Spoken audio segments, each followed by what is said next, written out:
जब आपको हम ध्यान कराते तो हम आपसे कहते हैं कि उसको देखो जरा आंख बंद करके।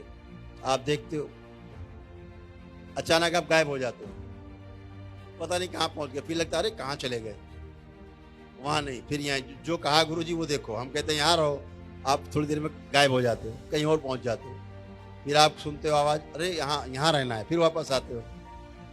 तो ये कौन आपको देखता है? जीवन तो एक ही है,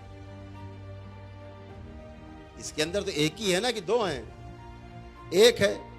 तो जब एक है तो कौन देखता है फिर ये? अरे कहाँ गए, वहां कहाँ चले गए, वापस आओ, ये कौन देखता है? ये कैसे होगा? बहुत बड़ी समस्या है ये।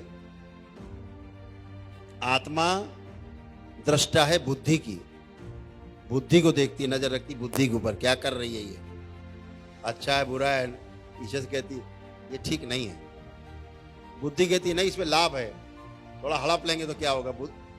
आत्मा कहती ठीक नहीं है ये।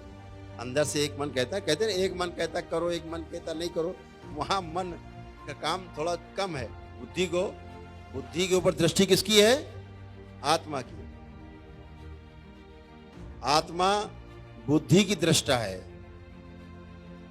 देख रही क्या कर रही। बुद्धि चित्त की दृष्टा है, और चित्त वृत्ति की दृष्टा है, और जो वृत्ति है वो मन की दृष्टा है, और मन इस संसार का दृष्टा है, पूरे संसार को देखता है। ऐसे इसीलिए आप कहीं जाते हो वापस आ जाते हो तुरंत, अरे गलत चले गए। तो सब पे नजर है, ध्यान रखो, सीसीटीवी अंदर सब ऑन है, अंदर जीवन में भी सारे सीसीटीवी लगे, सब देख रहे हैं। हरकत किया तुरंत नोटेड, हाँ भाई तुमने ये गड़बड़ किया, हाँ किया। कहां से पकड़ लेते? जीवन को पकड़ लेता है। जीवन से जुड़ा हुआ है, क्योंकि पूरी सृष्टि में सब कुछ जुड़ा हुआ है, कुछ भी अलग अलग नहीं है। इस आधार पे जीवन सब समझ लेता है, पूरी सृष्टि को समझ लेता है। एक वृक्ष के नीचे बैठ के, एक पेड़ के नीचे बैठ करके पूरी सृष्टि को समझ लेता है, ईश्वर को समझ लेता है, अपने को समझ लेता है, क्योंकि सब जुड़ा हुआ है, इसलिए समझ लेता है।